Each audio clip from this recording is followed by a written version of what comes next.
जय हिंद मेरे प्यारे साथियों। तो कैसे हैं आप लोग? आई होप आप सब लोग बढ़िया होंगे। सो गाइस, इस वीडियो में मैथ्स के महत्वपूर्ण 10 प्रश्न करने वाले हैं जो आगामी किसी भी एग्जाम के दृष्टि से बहुत ही महत्वपूर्ण है। उम्मीद करते हैं इस वीडियो को अंत तक जरूर देखिएगा और वीडियो अच्छी लगे तो वीडियो को लाइक जरूर कीजिएगा। अगर आप किसी क्वेश्चन का आंसर देना चाहते हैं तो आप हमारे कमेंट बॉक्स में इस वीडियो को पोस्ट कर जरूर दें। वीडियो के अंत में ज़रूर बताएँ कि आपने इन सभी प्रश्नों में से कितने प्रश्न सही किए। तो चलिए बिना देर के हम वीडियो को स्टार्ट करते हैं। सो देखिए, यहाँ पर हमारा पहला प्रश्न है कि ए, बी तथा सी किसी काम को क्रमशः 4 घंटे, 4 दिन, 28 दिन और 56 दिनों में पूरा कर सकते हैं। एक साथ मिलकर काम करने पर उसी काम को कितने दिनों में पूरा कर सकेंगे? देखिए, ये जो क्वेश्चन है यह टाइम एंड वर्क का सवाल है और इस तरह के सवाल को देखिए कैसे सॉल्व करते हैं इस वीडियो में हम सीखेंगे। तो देखिए, यहाँ पे बोल रहा है कि ए किसी काम को कितने दिनों में कर सकता है, तो 4 दिनों में कर सकता है। उसके बाद बी बोल रहा है कि बी कितने दिनों में, तो यह 28 दिनों में कर सकता है। सी कितने दिन में कर सकता है, तो यह 56 दिनों में कर सकता है। यहाँ पे देखिए इस सवाल में क्या दिया है, तो 3 व्यक्ति दिए हैं और तीनों व्यक्ति का जो काम करने के जो दिन दिया है वह दिन दिया है। यहाँ पे हमको सबसे पहले क्या निकालना होगा, तो हमें सबसे पहले वह काम निकालना होगा कि यह कितने काम कर रहे हैं। तो वह काम निकालने के लिए हम क्या करेंगे, तो इन जो दिन दिया है इन सारे दिनों का एलसीएम ले लेंगे। तो इस जब हम 4, 28 और 56 का जब एलसीएम लेंगे तो कितना आएगा, हमारा 56 आ जाएगा और जो 56 आ रहा है यही हमारा टोटल काम होगा। अब देखिए इस काम को अगर हम किसी काम को किसी दिन में करते हैं, जैसे कि मान लीजिए 56 काम है, अगर हम 4 दिन में करते हैं तो इसकी क्षमता निकालने के लिए क्या करेंगे, तो 56 में 4 से हम भाग देंगे। तो 56 में भाग देंगे 4 से तो कितना आएगा, तो यहाँ पे 14 चौका 56 आता है। यानी कि यहाँ जो ए की जो क्षमता है 14 आया, यानी ए एक दिन में 14 काम करता है। उस हिसाब से यह 4 दिनों में 56 काम कर देगा। तो इस सवाल में यही बोल रहा है। और देखिए उसके बाद बोल रहा है कि बी 28 दिन में कर रहा है, तो 56 काम यह कितने दिन में करेगा, तो इसकी क्षमता निकालने के लिए हम क्या करेंगे, तो 56 में 28 से भाग देंगे तो यहाँ पर क्या आ जाएगा, 2 आ जाएगा। उसके बाद देखिए 56 जो है सी जो है 56 दिनों में काम कर सकता है और 56 काम भी है। यानी कि यह जो है डेली एक काम कर रहा है और वह 56 से 56 में भाग दीजिएगा तो यहाँ पे इसकी जो क्षमता है 1 आ गया। यानी यह एक दिन में केवल एक काम कर रहा है, यह इसकी क्षमता है, एफिशिएंसी है। अब क्वेश्चन में बोल रहा है कि एक साथ मिलकर काम करने पर उसी काम को कितने दिन में पूरा करेंगे। यानी कि ए तो अल्टरनेट काम कर रहा है, यानी कि ए पूरा काम कर रहा है तो 14 दिन में कर रहा है, 14 मतलब 4 दिन में कर रहा है, 28 दिन में कर रहा है और सी जो है 56 दिन में कर रहा है। लेकिन यही जो 56 काम है इसी काम को यह तीनों मिलकर करें तो यह कितने दिन में समाप्त कर सकते हैं, यही हमको निकालना है। तो देखिए क्या करेंगे, यहाँ पे 56 है तो 56 हम 56 में क्या करेंगे, इन तीनों की क्षमता से भाग देंगे। तो देखिए 14 और 2 कितना होगा, 16, 16 और 1 17, 17 से हम जब भाग देंगे, इन दोनों की क्षमता से भाग देंगे तो हमारा जो दिन आएगा वो उतने दिनों में यह जो तीनों है अगर मिलकर काम करते हैं तो इस काम को समाप्त कर देंगे। तो देखिए 17, 17, 17 34, 17 17 चौका 17 का जब आप 56 में 17 से जब आप भाग दीजिएगा तो कितना आएगा, 17 तिया 51 आता है और हर से शेष कितना बचता है, 51 के बाद 5 शेष बचता है। तो ऊपर शेष लिखते हैं और नीचे कितना आएगा, 17 आ जाएगा। यानी कि 3.5/7 दिन में जो है यह तीनों मिलकर इस काम को आसानी से कर सकते हैं। तो इसका जो राइट आंसर हो जाएगा ऑप्शन नंबर सी, 5.5 सॉरी यह नहीं होगा, कितना होगा, 3.5/17, 20 का राइट आंसर हो जाएगा जो कि ऑप्शन नंबर बी में दिया है। तो उम्मीद करते हैं इस क्वेश्चन को आपने समझा होगा, अच्छी तरह से समझा होगा। अगर नहीं समझा होगा तो आप इस वीडियो को फिर से बैक करके आप इसको सवाल को जरूर से देखें। चलिए नेक्स्ट क्वेश्चन की ओर चलते हैं। तो देखिए दूसरा नंबर प्रश्न हमारा क्या बोल रहा है कि 10% तथा 15% की दो क्रमिक छूटों के समतुल्य एकल छूट कितनी है। यहाँ पे 2% दिया है, 2 छूट दिया है, आपको बताना है कि अगर इन दोनों को मर्ज कर दिया जाए तो हमें कितने परसेंट का छूट मिलेगा। तो देखिए छूट प्रतिशत निकालने के लिए हमारे पास एक सूत्र दिया होता है, एक फॉर्मूला है। देखिए उसको कैसे लिखते हैं, तो यहाँ पे a + b minus a × b बटा 100 होता है। ए का मतलब 10% और बी का मतलब 15%। तो देखिए क्या लिखेंगे हम यहाँ पे, 10 + 15 और माइनस क्या करेंगे, यहाँ 10 × 15 और बटा 100 करेंगे। तो 1 से 1 से कट जाएगा यहाँ पे, और 10 से जब 15 में भाग दीजिएगा तो कितना हो जाएगा, यहाँ पे आएगा हमारा 1.5, यहाँ पर दशमलव आ जाएगा। ठीक है, तो देखिए इसको लिखिएगा तो 10 और 15 कितना हो गया, हमारा 25 हो गया। माइनस क्या है, 1.5 है, ठीक है। अब जब 25 में से 1.5 घटाइएगा तो कितना आएगा, यहाँ पे एक 5 आएगा, 5 आएगा, ठीक है। इधर बचा 4, 4 में से 1 जाएगा तो 3 और 2, यानी कि 23.5%। 23.5% जो है हमारा समतुल्य एकल छूट होगा। 10% और 15% 2 क्रमिक छूटों को अगर समतुल्य इसका एकल छूट निकालें तो कितना आ जाएगा हमारा 23.5%। यही हमारा राइट आंसर हो जाएगा, जो कि ऑप्शन नंबर बी में दिया है। Right answer option number B. चलिए नेक्स्ट प्रश्न की ओर चलते हैं। तो देखिए तीसरा नंबर प्रश्न हमारा क्या बोल रहा है कि ₹60 प्रति किग्रा वाली चावल को 42 रुपये प्रति किग्रा वाली चावल में वाली चीनी में किस अनुपात में मिश्रित किया जाए जिससे कि मिश्रित चीनी को 56 रुपये प्रति किलोग्राम में मूल्य में बेचने पर हमें 12% का लाभ प्राप्त हो सके। देखिए यहाँ पे क्या बोल रहा है, यहाँ पे देखिए पहला दिया है 60 रुपये प्रति किग्रा और यहाँ पे 42 रुपये प्रति किग्रा। यह जो दोनों है, यह दोनों क्या है, उस चीनी का जो है क्रय मूल्य है। परंतु यहाँ पे जो 56 रुपया दे रहा है, यहाँ पर बेचने की बात कर रहा है, यानी 56 रुपये में बेचेगा तो 12% का लाभ होगा। तो यहाँ पे हमें सबसे पहले क्या निकालना पड़ेगा, हमें सीपी निकालना पड़ेगा, क्रय मूल्य निकालना पड़ेगा। इस सवाल को हम किससे करेंगे, तो एलिगेशन से करेंगे। तो देखिए पहले जो चीनी का मूल्य था कितना था, 60 था। उसके बाद दूसरा चीनी का मूल्य कितना हो गया, 42 हो गया। यहाँ पे जो आएगा हमारा मिश्रित जो जिसमें हम मिक्स करके बेचेंगे उसका क्रय मूल्य लिखते हैं, यानी कि यहाँ भी सीपी, यहाँ भी सीपी और यहाँ भी हमारा सीपी ही आएगा। यहाँ पे हम एसपी नहीं लिख सकते हैं, विक्रय मूल्य को नहीं लिख सकते हैं। यहाँ पे 56 हमारा विक्रय मूल्य है, तो इसको हम क्या निकालेंगे, पहले क्रय मूल्य निकालेंगे। 12% का लाभ है। 12% का मतलब कितना होता है, 3/25। 12% का मतलब 3/25, यानी 25 पे हमें 3 का लाभ हो रहा है, यानी कि 25 और 3 को आप जोड़िएगा तो कितना होगा, 28। 28 बराबर यहाँ पे हमारा 56 दिया है। तो यहाँ पे 1 रेशियो का मान अगर निकालें तो 1 रेशियो का मान कितना होगा, 2 होगा। तो हमें यहाँ पे क्रयमूल्य हमारा कितना है, तो 25 रेशियो है। तो 25 से हम 2 में मल्टीप्लाई करेंगे तो कितना, 50 आएगा। तो 50 जो है हमारा क्रय मूल्य है और 56 जो है हमारा विक्रय मूल्य है। 56 रुपये में बेचेंगे तो हमें 12% का लाभ हो रहा है।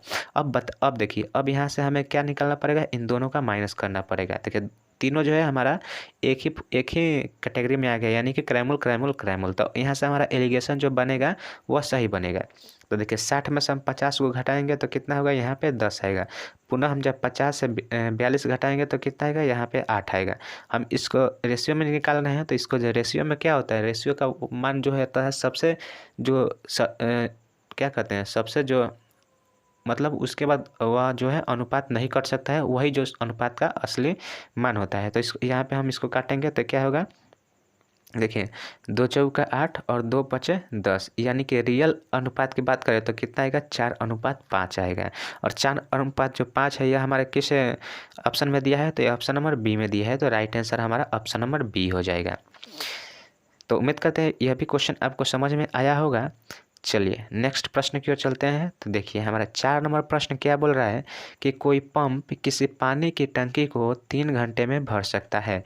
रिसाव के कारण इस टंकी को भरने में 3.1/3 घंटे लगते हैं। जब टंकी भरी हो तो अकेले रिसाव को टंकी को पूरे पानी को निकालने में कितने घंटे लगेंगे। यहाँ पे क्या बोल रहा है कि क्वेश्चन में एक टंकी दिया है और वह जो है किसी एक पाइप दिया है और वह किसी टंकी को 3 घंटे में भर सकती है। दूसरा कंडीशन है कि एक रिसाव के कारण जो है यह जो पाइप है उस टंकी को 3 घंटे में न भरकर 3.5 घंटे लगाता है भरने में।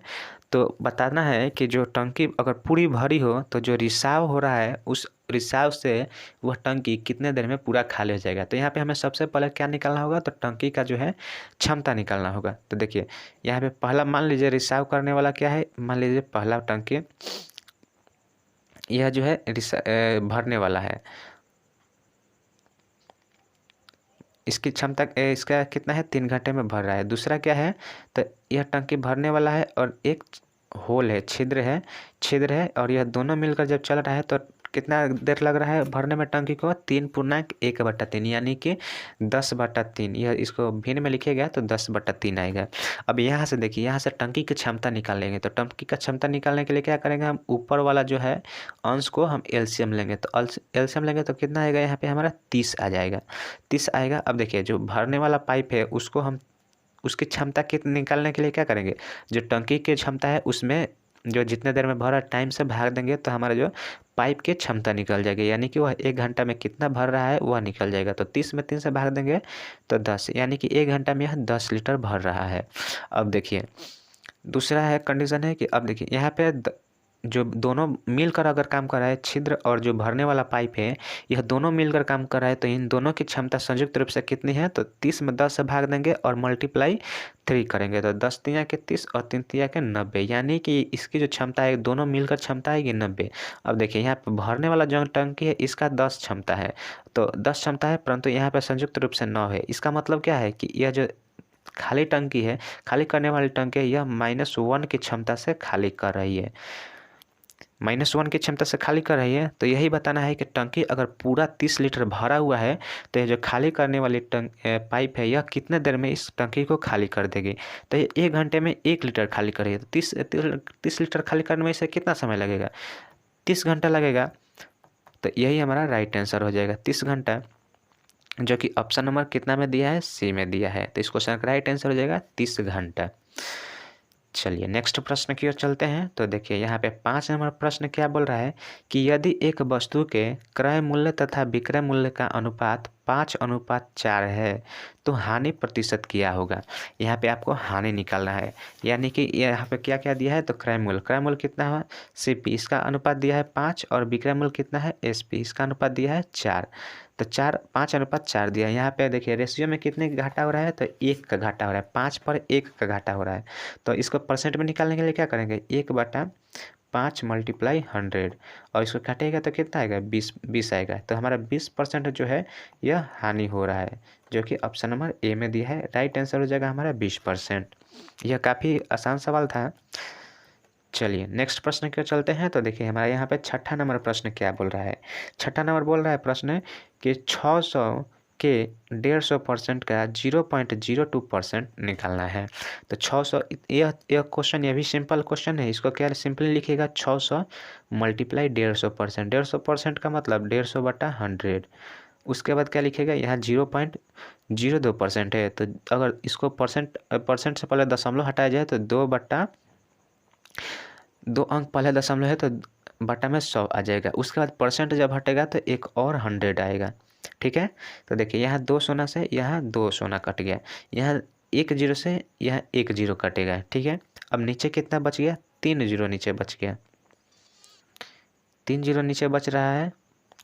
तो देखिए अब यहाँ पे क्या किएगा, 15 दूना के कितना होता है, 15 दूना के 30 होता है, और 30 में 6 से जब गुना कीजिएगा तो कितना होगा, 30 36 18, यानी कि 180 बटा नीचे कितना आ रहा है, तो हमारा 1000 आ रहा है, ठीक है।